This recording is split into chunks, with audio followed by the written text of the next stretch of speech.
So Steam released a collection of demos, and in doing so made the factual error of calling it autumn and not fall. But if we can leap over this hurdle, and it is a big hurdle, there are some neat games here. Unto the End is a pretty little side-scroller with punishing melee combat.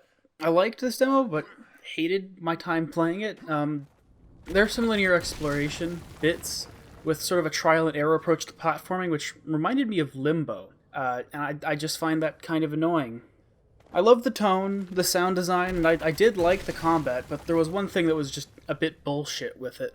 If you do a dodge roll and hit an enemy or a wall, your character just takes a full calendar year to decide to stand up. So if you get knocked down, you're probably going to die. On the whole, though, this got me pretty interested in what the final game will be.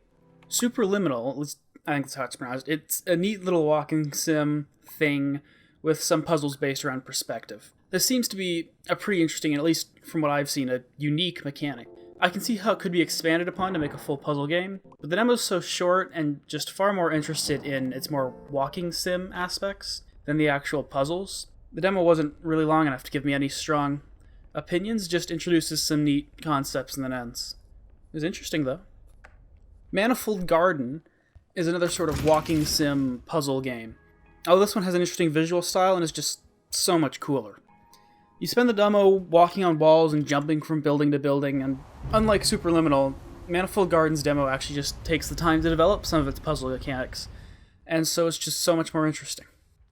Undying is a demo I'm surprised they released. That's not because it's bad, it's just because most demos these days are basically just ads for the finished game, whereas Undying feels like an actual demo. Instead of cutscenes, there are storyboards, and the movement and combat all feel a bit jank. It could be good when it's finished, and because it's a demo, I'm trying not to hold that jank too much against it, but the mechanics that are there just aren't that interesting, and the game is trying so hard to come off as sad, but I just think it comes off as a bit goofy.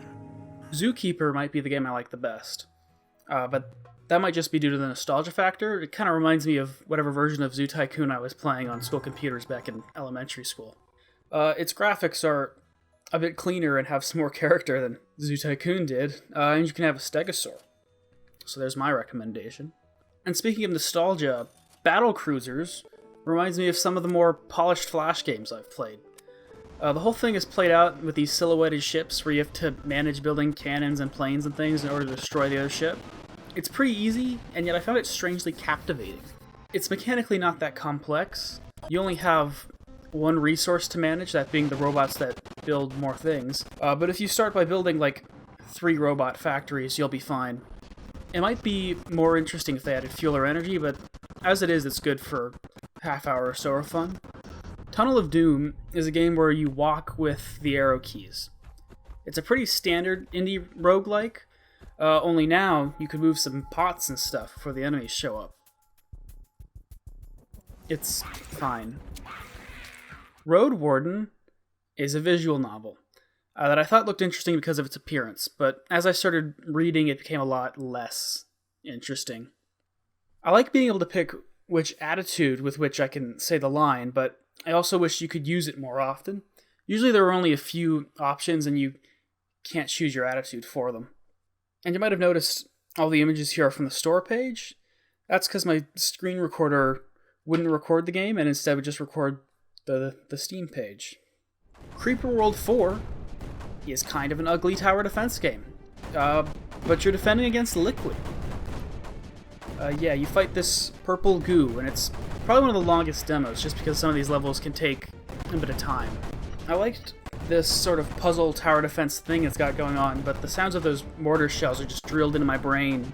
I think I sound a bit too negative on this one, but I really did like it.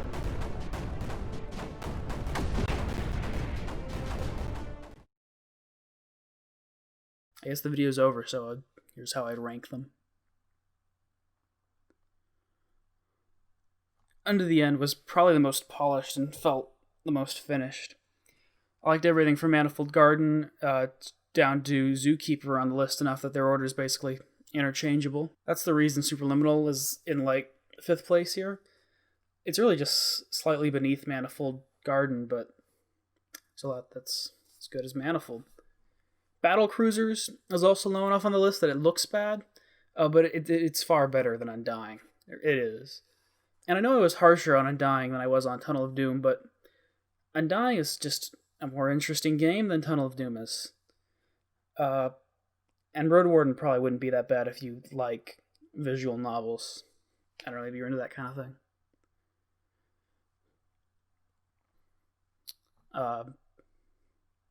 The video's over. It's been over for a while.